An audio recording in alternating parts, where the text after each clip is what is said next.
Haing mula sa langit, ngayoy hain sa daigdig,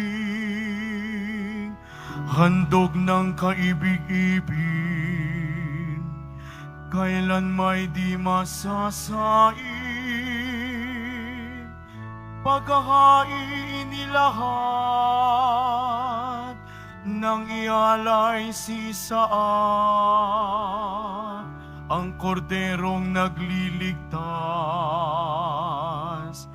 ang mana ng nagsilikas.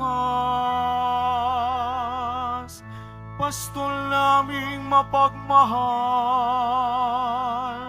kami iyong kaawaan, gawing dapat makinabang sa pagkaing iyong alay. Hanggang langit ay makamtan, magagawa mo ang lahat upang tanan ay maligtas. Akayin mo sa iyong hapag, lahat kami iyong alagad sa buhay mo walang wakas.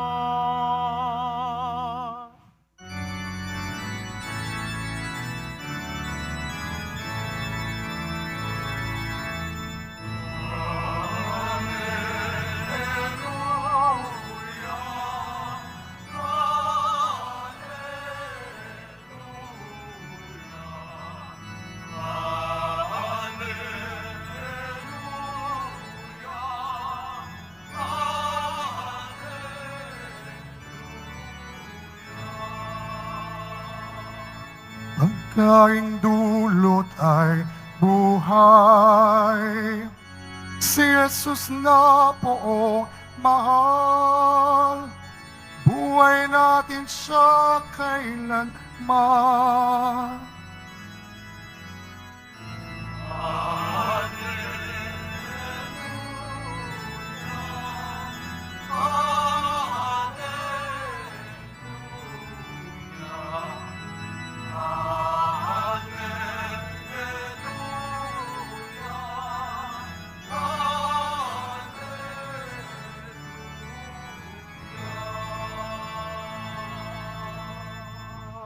Sumainyo ang Panginoon. At sumairin. Ang mabuting balita ng Panginoon ayon kay San Marcos. Papuri sa iyo, Panginoon.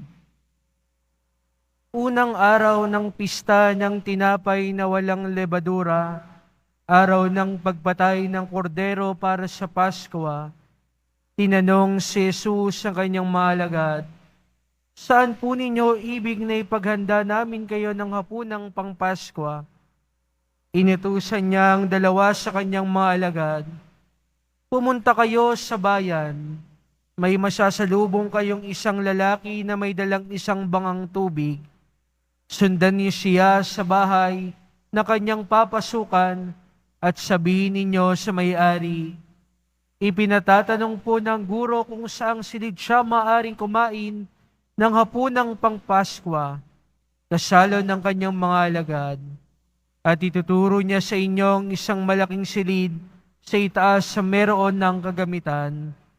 Doon kayo maghanda para sa atin." Nagtungo sa bayan ang mga alagad at natagpuan nga nila roon ang lahat, gaya ng sinabi niya sa kanila, at inihanda nila ang hapunang pangpaskwa. Samantalang sila'y kumakain, dumampot ng tinapay si Jesus at matapos magpasalamat sa Diyos, ay kanyang pinaghati-hati at ibinigay sa mga alagad. "Kunin ninyo, ito ang aking katawan." Wika niya, hinawakan niya ang kalis at matapos magpasalamat ay ibinigay sa kanila at uminom silang lahat. Sinabi niya, "Ito ang aking dugo ng tipan, ang dugong mabubuhos dahil sa marami. Sinasabi ko sa inyo, Hindi na ako iinom ng alak na mula sa ubas hanggang sa araw na inumin ko ang bagong alak sa kaharian ng Diyos. Umawit sila ng isang himno at pagkatapos nagtungo sa bundok ng mga olibo. Ang mabuting balita ng Panginoon. Pinupuri ka namin, Panginoong Hesukristo. Magsipo muna ang lahat. Magandang hapon po sa inyong lahat, mga minamahal kong kapatid. Ngayon po ay pinagdiriwang natin ang dakilang kapistahan ng kabanal-banalang dugo ng ating Panginoong Jesucristo. Tayo po ay nagpapasalamat, mga minamahal kong kapatid, sa patuloy na pagkalinga sa atin ng Diyos at patuloy na pagsagot sa ating mga panalangin. Ang dakilang regalo sa atin ng ating Panginoon, mga minamahal kong kapatid, ay ang banal na Eucharistia. Sapagkat ang banal na Eucharistia ay ang pag-aalay ng Panginoon natin ng kanyang sarili para sa ipagpapatawad ng ating mga kasalanan. Yun pong nangyari doon sa Kalbaryo ay ipinagsasangayon ng banal na misa at atin pong nararanasan ng mga biyayang ito dahil ang sakripisyo ng ating Panginoong Hesus ay nangyayari sa banal na misa sa hindi madugong paraan. Kaya nga mga minamahal kong kapatid, tayo'y nagpapasalamat sa Diyos dahil natatama natin ang kabutihang ito ng Diyos kapag tayo'y dumadalo sa banal na misa. Narinig po natin sa ating unang pagbasa sa aklat ng Exodo yung ginawa na pagpapaalala ni Moises doon sa tipan at kung paano niya tinipon ng piniling bayan ng Diyos. Katulad ng pagtitipano, ito'y kinakailangan ng dugo na pag-aalay at itong mga Israelita ay pinagtibay ang kanilang tipan sa Diyos sa pamamagitan ng pagbabasbas sa kanila. No? Alam niyo po, sa kaugaliang Hudyo, ang isang tao na halimbawa nadikit sa isang bangkay ay maaring ituring na marumi.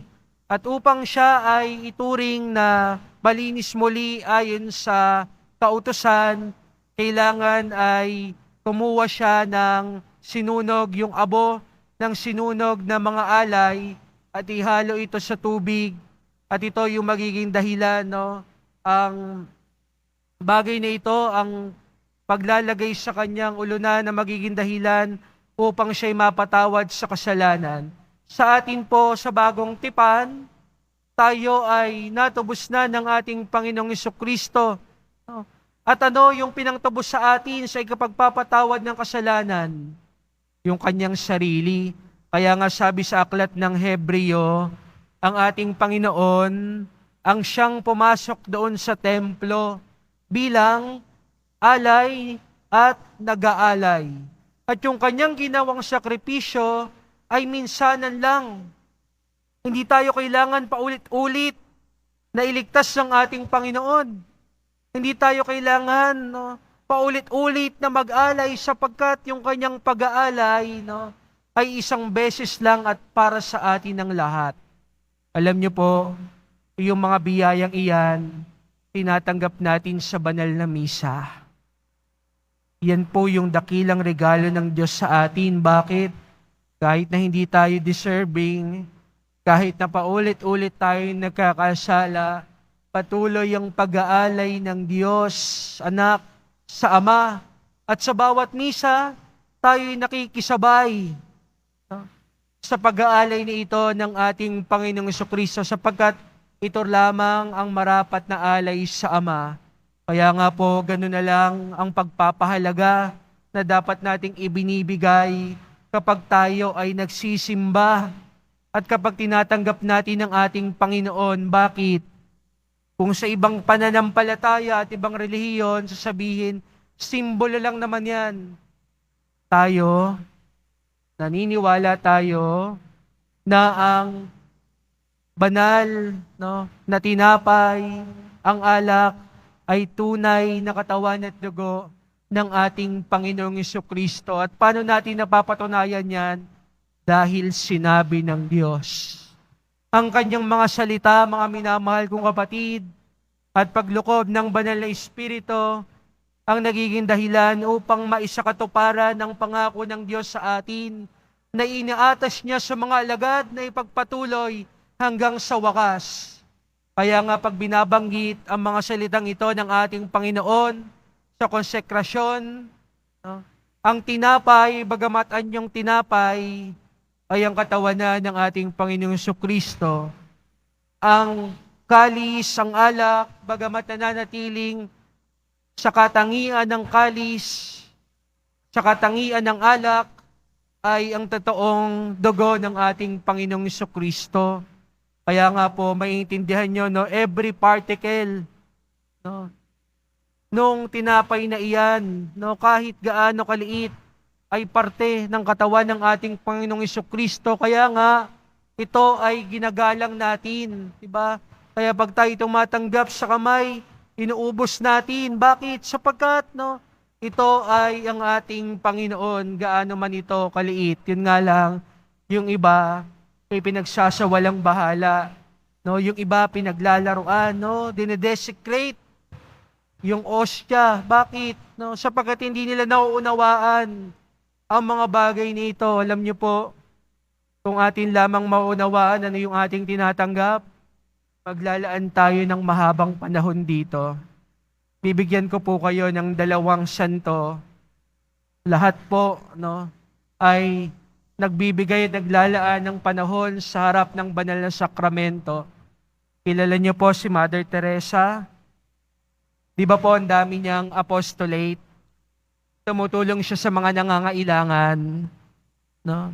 Minsan po, nagtanong yung madre sa kanya, kasama niyang madre, Mother, siguro po pwede na nating i-skip o hindi na gawin yung paglalaan ng panahon sa harap ng banal na sakramento para mas marami tayong magawa at matulungan.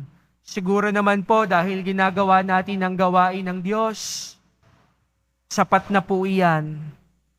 Alam niyo po, sagot ni Mother Teresa, mas mahabang kailangan natin sa pagtulong na oras, mas tagalan natin ang pagdarasal.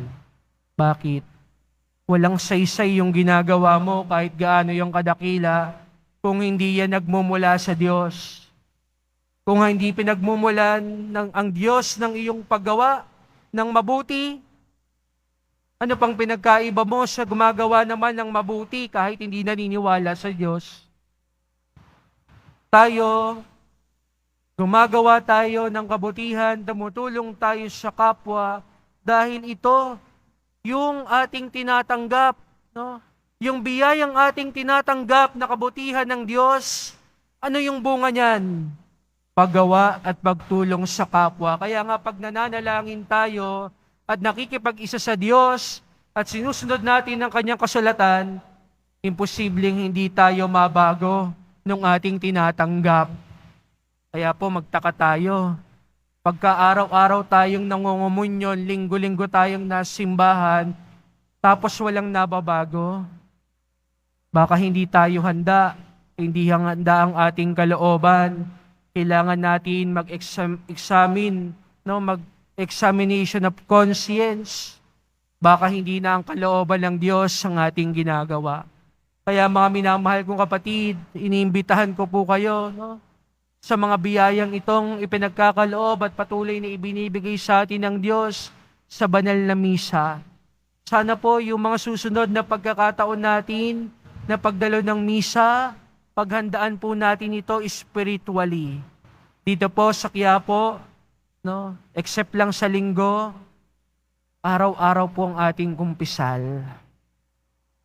Minsan po, naupo ako dyan, may mga pagkakataon na mahabang panahon, oras, wala naman pong nagpupunta. Minsan, tumatagal ng maraming taon, minsan nagugulat pa, no? Nagtatanong pa, Father, yan lang po ba ang kailangan kong gawin? Pinatawad na po ako ng Diyos? Oo naman. Ibinigay niya nga yung kanyang sarili para sa atin. Yung kasalanan mo pa kaya, hindi kayang patawarin ng Diyos. Kaya po, nawa mga minamahal kong kapatid, ito pong ating tinatanggap na katawan ng ating Panginoong Jesucristo, tuluyan pong bumago ng ating mga puso. Siya lamang po ang tunay na makapagpapabago sa atin. Nawa po ang pag-asang ito ay magpaalala sa atin ng pag-ibig ng Diyos sa atin. Hilingin po natin ang mga biyayang ito upang makamtan po natin ang Kanyang kaharian. Amen.